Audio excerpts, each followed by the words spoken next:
Hello everyone. इस video में हम एपीओ की वैकेंसी जो कि टोटल नंबर ऑफ पोस्ट 61 है उसका जो सिलेबस है, लेटेस्ट अमेंडेड सिलेबस है, उसकी बात करेंगे।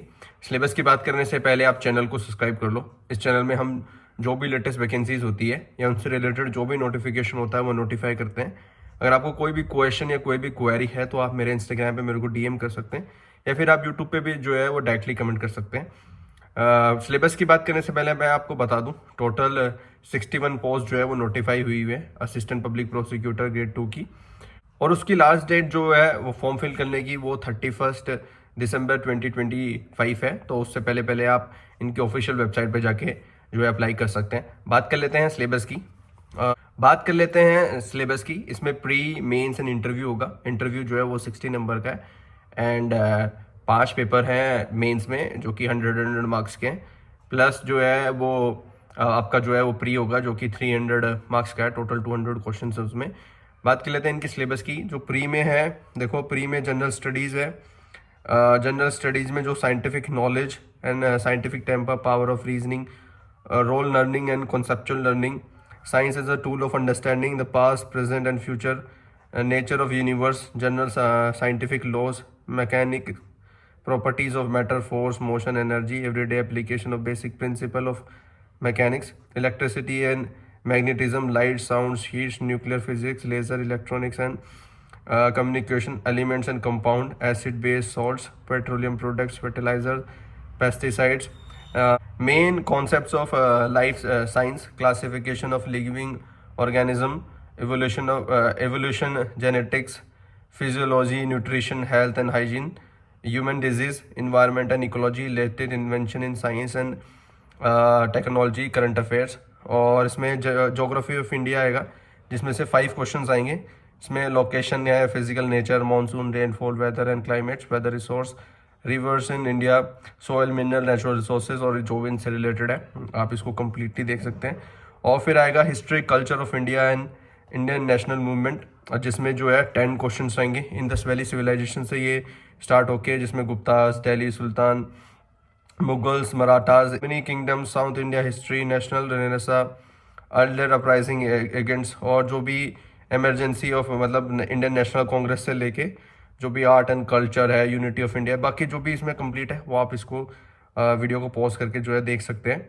इंडियन पॉलिटी भी है इसमें, जिसमें कि है कॉन्स्टिट्यूशन ऑफ इंडिया ही है, प्रेम्बल, जिसमें जो सेलेंट फीचर्स होते हैं उसके, यूनियन स्टेट्स, मतलब जो भी आप एक तरीके से जो भी रिलेटेड टू द कॉन्स्टिट्यूशन होता है इंडियन पॉलिटी में वही आ जाता है। Pre independence and post independence till जो भी 2025 तक होगा, जिसमें इन्होंने बाकी बता दिया है एंटी करप्शन मेजर, जो Lokpal, Lokayukta, right to information, empowerment of women, जो भी इससे रिलेटेड होता है वो सब इसमें जो है इंक्लूड हो जाता है। और इंडियन पॉलिटी से 15 क्वेश्चन है, यानी कि एक अच्छा जो है ये पोर्शन कवर करता है। उसके बाद 20 क्वेश्चन जो है वो है Indian economy and development administration in Tamil Nadu, जो भी उससे रिलेटेड है, जो भी वहाँ की पॉलिटी है, पॉलिटिक्स है, इन्वायरमेंट है, ये सब कुछ जो है कंप्लीट करता है। ये भी एक अच्छा खासा जो है वो है, मतलब सिलेबस का पार्ट है। 20 क्वेश्चन जो है यहाँ से आएंगे। और history, culture, heritage and social movement in Tamil Nadu, जिससे 20 क्वेश्चन है। यानी कि अगर देखें मेन जो तमिलनाडु से रिलेटेड है, चाहे वो उसका एडमिनिस्ट्रेशन हो, चाहे उसकी हेरिटेज हो, कल्चर हो, हिस्ट्री हो, वो उसमें जो है टोटल 40 क्वेश्चंस में आ रहे हैं। यानी कि एक जो है डिसेंट अमाउंट जो है वो आपकी वो कवर करता है। अगर आप जो इनिशियल पोर्शंस है जो साइंस से रिलेटेड, अगर आप वो मिस भी कर जाएंगे तभी भी आप जो है, अगर आपकी तमिलनाडु की हिस्ट्री, कल्चर जो है स्ट्रॉन्ग होगा तो डेफिनेटली आप जो है बाकी से लीड ले सकते हैं। बात करते हैं इसमें जो एप्टीट्यूड एंड मेंटल एबिलिटी वाला है। 25 क्वेश्चन जो है इससे होने वाले हैं। एप्टीट्यूड से 15 क्वेश्चन होंगे, रीजनिंग से जो है आपके 10 क्वेश्चन होंगे।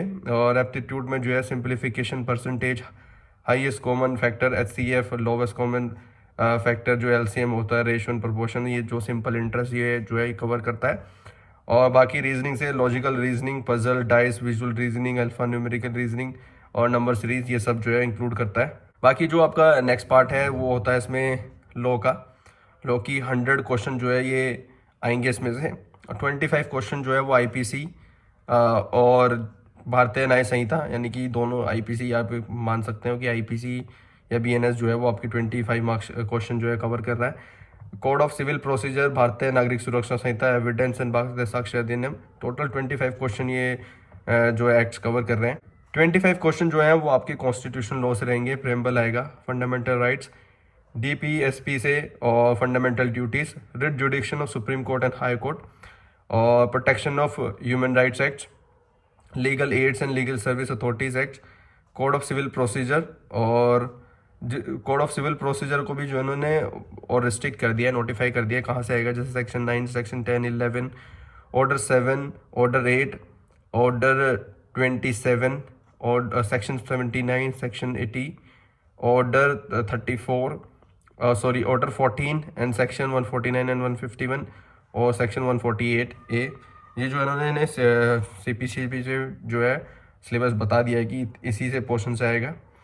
और अगर यूनिट 5 की बात करें, जिससे क्वेश्चन 25 क्वेश्चन आ रहे हैं, इसमें बहुत सारे एक्ट्स हैं, जिसमें सेंट्रल क्रिमिनल माइनर लॉज है, आर्म्स एक्ट है, prohibition of child marriage act है, चाइल्ड लेबर है, कॉपीराइट्स है, डाउरी है, इलेक्ट्रिसिटी है, एसेंशियल कमोडिटीज़ है, एक्सप्लोजिव एक्ट्स है, एक्सप्लोजिव सब्सटेंस एक्ट्स है, इमोरल ट्रैफिक है, जुवेनाइल जस्टिस है, food safety and standard act है, प्रोहिबिशन ऑफ ऑफेंडर है, पब्लिक गैम्बलिंग है, रेलवे प्रॉपर्टीज़ है, SC एंड ST है, prevention of insult to national honour act है, ट्रांसप्लांटेशन ऑफ ह्यूमन ऑर्गन है, नेशनल मेडिकल कमीशन है, IT है, क्रिमिनल प्रोसीजर आइडेंटिफिकेशन एक्ट है, मेंटल हेल्थ है, इंडिसेंट रिप्रेजेंटेशन ऑफ वीमेन है, फॉरनर एक्ट है, नार्कोटिक ड्रग्स है, pre conception and pre natal diagnostic techniques है, prevention of damage to public property है, general clauses act है, mines and minerals है, rights of persons with disabilities act, transgender person passports act, drugs and cosmetic act,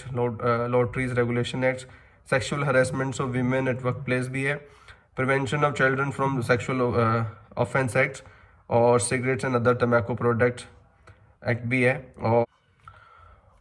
और इसमें जो है वो है Tamil Nadu states minor acts, minor acts भी हैं इसमें कुछ तमिलनाडु के, और जिसमें है Tamil Nadu city police act, Tamil Nadu prevention of dangerous activities act, और Tamil Nadu prohibition act, gaming act, Tamil Nadu forest act, Tamil Nadu prohibition of हरेसमेंट्स of women act, Tamil Nadu prohibition of ragging act, charging of exorbitant interest act, Tamil Nadu property act, Tamil Nadu open places disfigurement prevention act भी है, Tamil Nadu prize schemes act भी है, Tamil Nadu chits and money circulation scheme banning act है, Tamil Nadu open places rule भी है इसमें, Tamil Nadu protection of interest of depositors, Tamil Nadu clinical establishments, Tamil Nadu police standing orders and medicare service person and medical service institution act भी है इसमें।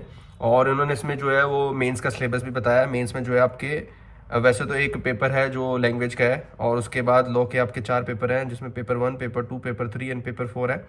Paper 1 में जो IPC, BNS, final reports and framing of charges, translation Tamil to English, English to Tamil, deposition, judgment, final report. और paper 2 में है code of criminal procedure, भारतीय नागरिक सुरक्षा संहिता, एविडेंस और साक्ष्य अधिनियम। और पेपर 3 है constitutional law, the protection of human right act, legal aid and legal service authorities act, code of civil procedure. और paper 4 central criminal act, Tamil Nadu state minor act. And paper 1 को जो है इन्होंने कैटेगराइज यानी वो भी बताया कि कौन से पोर्शन से कितना आएगा। IPC covers 50 marks, reports and framing of charges जो है वो 13, ट्रांसलेशन जो है वो 20 मार्क्स। और पेपर 2 जो है वो CRPC एंड BNS S जो है वो कवर कर रहा है 60 एंड एविडेंस एक्ट कवर कर रहा है 40। पेपर जो 3 है कॉन्स्टिट्यूशन लॉ है, preamble, fundamental rights, DPSP, fundamental duties and रिड्यूसिक्शन जो है वो 40 मार्क्स, ह्यूमन राइट्स जो है वो 20 मार्क्स, और लीगल एड जो है वो 20 मार्क्स कवर कर रहा है। बाकी इसमें जो है वो CPC का वो भी है, प्रोसीजर कोड भी है, वो है 20 मार्क्स कवर कर रहा है, जो भी इन्होंने सिलेबस नोटिफाई किया हुआ है। पेपर जो इनका 4 है उसमें जो सेंट्रल एंड स्टेट लॉज है, सेंट्रल लॉज जो है वो 50 नंबर में, सेम वही हैं जो प्री के सिलेबस में 50 नंबर के जो है वो सेंट्रल लॉ कवर करेंगे, 50 नंबर का जो आपके स्टेट है वो कवर करेगा। यानी कि आपको हर एक पोर्शन को जो है वो डेफिनेटली टच करना पड़ेगा, तब जाके आप जो है ये एग्ज़ाम क्लियर कर सकते हैं। हालांकि नंबर ऑफ पोस्ट जो है वो 61 है, सिलेबस भी उतना ही बड़ा है। देखो जितना ज़्यादा बड़ा सिलेबस होता है उतना जो है कंपटीशन और कम होता है, क्योंकि जो पढ़ने वाले होते हैं वो 10 की जगह 12 या 15 एक भी पढ़ लेंगे, पर जिसको सिर्फ जाके एग्ज़ाम तुक्के मार के 2-4 एक्ट्स को जो है रीड करके जाना है। उनके चांसेस जो हैं ऐसे पेपर्स में कम हो जाते हैं अगर आप इसके लिए तैयारी कर रहे हैं। आपके लिए जो है एक बहुत अच्छी अपॉर्चुनिटी है, आप सिलेबस का हर एक पार्ट जो है उसको कवर करिए और जो भी स्पेसिफिक एरियाज़ हैं, जो प्रीवियस ईयर के क्वेश्चन पेपर्स हैं, उनको उठाइए, उनको देखिए कि कहाँ कौन सा जो है मेजर एरिया है, कहाँ से ये रिपीटेटिव जो है क्वेश्चन पूछते हैं, उसको आप स्ट्रॉन्ग कर लीजिए। बाकी जो ये सेंटर के माइनर लॉज हैं, ये छोटे छोटे लॉज ही हैं, अगर आप 2 दिन भी दे देंगे तो ये कंप्लीट हो जाएंगे। सेम जो तमिलनाडु के माइनर लॉज हैं वो भी 50% जो है आपका जो पेपर है वो उसको कवर कर रहे हैं, तो अगर आप उसको भी अच्छे से जो है कवर कर लेंगे तो डेफिनेटली आपका जो है सिलेक्शन कंफर्म है। बाकी अगर आप फोकस कर रहे हैं इसी एग्ज़ाम पे तो देखिए डरने की कोई ज़रूरत नहीं है कि सिलेबस इतना लंबा है। हालांकि अगर आप उसको कंसोलिडेट करके एक साथ एक नज़रिए से देखेंगे तो ज़्यादा बड़ा नहीं है, छोटे छोटे सेक्शन हैं, 10-10, 15-15 सेक्शंस वाले हैं। तो अगर आप प्रीवियस ईयर के क्वेश्चन पेपर भी देख लेंगे तो आपको एग्जैक्ट आइडिया लग जाएगा कि नंबर बेस्ड आता है या जो कॉन्सेप्ट बेस्ड आता है या फिर मिक्स आता है। तो उसी हिसाब से जो है अपने उसी तरीके से जो है अपनी तैयारी करिएगा। बाकी ऑल द बेस्ट। अगर आप इसके लिए फॉर्म फिल कर रहे हैं 15 फरवरी को जो है इसका प्री का एग्ज़ाम भी है। बाकी मेंस एंड जो आगे का प्रोसीजर है उसकी डेट जो है वो ये नोटिफाई कर देंगे। बाकी आप चैनल को सब्सक्राइब रखो, इस चैनल में हम जो भी लेटेस्ट वैकेंसीज होती है या उनसे रिलेटेड जो भी नोटिफिकेशन होता है वो नोटिफाई करते हैं। अगर आपको कोई क्वेश्चन या कोई क्वेरी है तो आप मेरे इंस्टाग्राम पे मेरे को डीएम कर सकते हैं या फिर आप यूट्यूब पे भी जो है वो डायरेक्टली कमेंट कर सकते हैं।